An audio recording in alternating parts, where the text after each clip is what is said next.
Right? Buckle up, buttercups.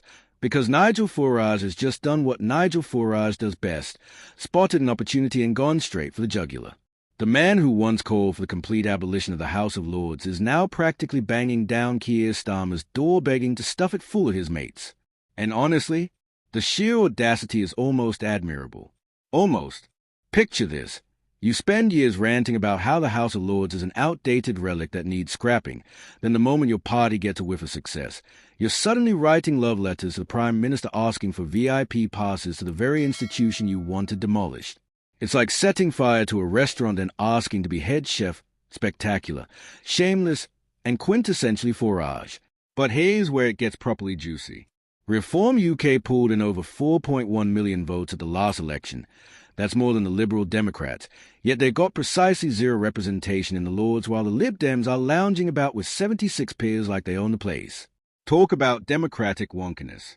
Now, before we dive into this delicious political drama, let's get one thing crystal clear about how this whole Lord's appointment circus actually works.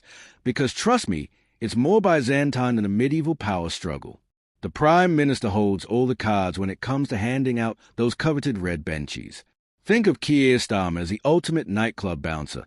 He decides who gets past a velvet rope and who's left standing in the constitutional cold. There's no obligation to be fair, no requirement to share the toys, just centuries-old conventions that are about as reliable as British weather forecasts. Traditionally, the main opposition party gets to nominate some peers. It's like a consolation prize for not winning the election. Sorry you lost. Here's some ermine robes to soften the blow. But reform? They are the new kids on the block, and the establishment doesn't quite know what to do with them yet. The House of Lords Appointments Commission, and yes, that's a real thing, not something I made up, doesn't actually decide which parties deserve representation. They are more like political bouncers themselves, checking that the nominees aren't complete disasters waiting to happen. Has this person got any massive scandals lurking? Any dodgy financial dealings? Right then, in you go. But here's where Farage's argument starts getting interesting, and I mean properly interesting, not just watching a car crash interesting. Reform's numbers are genuinely eye-watering when you break them down. Over 4.1 million votes, leading opinion polls for months, winning by-elections by margins so thin you could use them as bookmarks, 6 votes in Runcorn and Helsby, if you're keeping track. Meanwhile, parties with significantly fewer votes are sitting pretty in the Lords like they've been there since the Norman Conquest. The Green Party, Plaid Cymru, and the Ulster Unionist Party between them have 13 peers. The Greens got what, about 1.9 million votes? That's less than half of Reform's haul, yet they've got representation upstairs while Farage is left pressing his nose against the constitutional window like a kid outside a sweet shop. And don't even get me started on the Liberal Democrat situation. It's mathematical madness of the highest order. They've got 76 peers despite getting fewer votes than Reform. Granted, they've got more MPs, 72 to Reform's 4. But when you're talking about democratic representation, surely the raw vote count has to matter somewhere in this equation? It's like being told you can't join the chess club because you didn't win enough games, while someone who lost more games than you is already club president. The logic is so twisted it could give you whiplash. Now, let's talk about the establishment's reaction, because their collective response has been absolutely priceless. Defense Secretary John Healey delivered what might be the political burn of the year when he pointed out that the same Nigel Farage that called for the abolition of the House of Lords now wants to fill it with his cronies. Ouch! That's a kind of verbal haymaker that leaves political consultants weeping into their overpriced lattes. But wait, it gets better. Liberal Democrat leader Ed Davey chimed in with his own delightful contribution, suggesting that Farage's focus on getting his mates into the Lords tells you everything you need to know about the man, which is rich coming from a party that's managed to install 76 of their own people in there. But who's counting? The beautiful irony here is that everyone's accusing everyone else of cronyism while operating within a system that is, by definition, the ultimate old boys network. It's like arguing about who's got the shiniest shoes while standing in a swamp. Here's what makes this whole saga absolutely fascinating from a constitutional perspective. And stick with me because this gets properly wonky. The House of Lords has always been this weird democratic anomaly, hasn't it?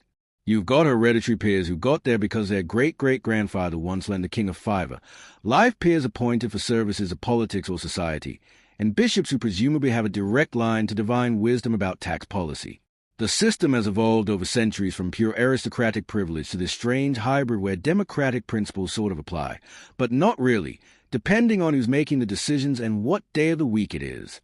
It's constitutional improvisation at its finest, or most chaotic, depending on your perspective.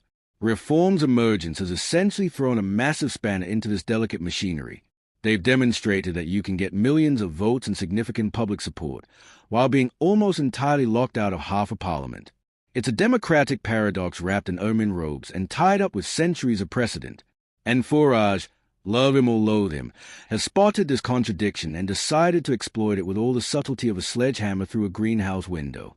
His letter to Starmer is basically saying, look, either this place represents a people's will or it doesn't. Make up your mind. The timing is absolutely perfect, too, because Starmer just appointed 30 new Labour peers in December, including his former Chief of Staff, Sue Gray. Nothing says merit-based appointments quite like elevating your own staff, does it? Meanwhile, the Conservatives got 6 new peers and the Lib Dems got 2.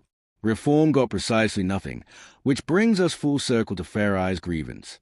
What makes this story particularly delicious is how it exposes the fundamental contradictions in our constitutional setup. We're supposed to be a democracy, but half of Parliament is appointed rather than elected. We value representation, but only if you win it through a system that can give you millions of votes and virtually no power. It's like playing Monopoly where some players get to start at Mayfair while others have to earn their way around the board, except the rules keep changing depending on who's winning.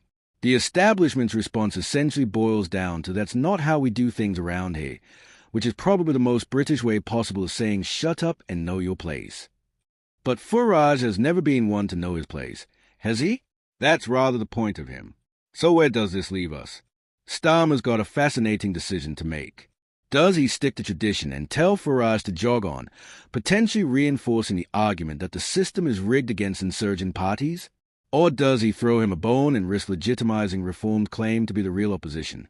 Either way, Farage wins. Reject him, and he'd get to play the victim of establishment stitch-up. Accept him, and his normalized Reform as a permanent fixture in British politics.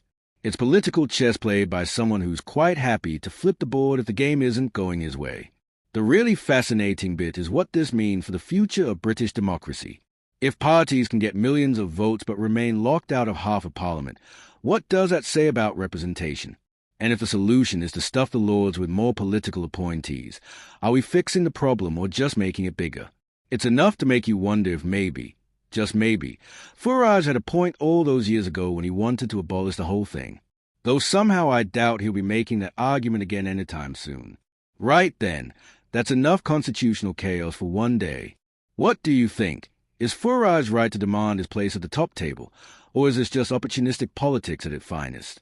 Drop your thoughts in the comment below, and don't forget to subscribe to UK Pancakes for more delightfully messy British political drama. Trust me, with this lot in charge, there's always more chaos coming around the corner. Thanks for watching.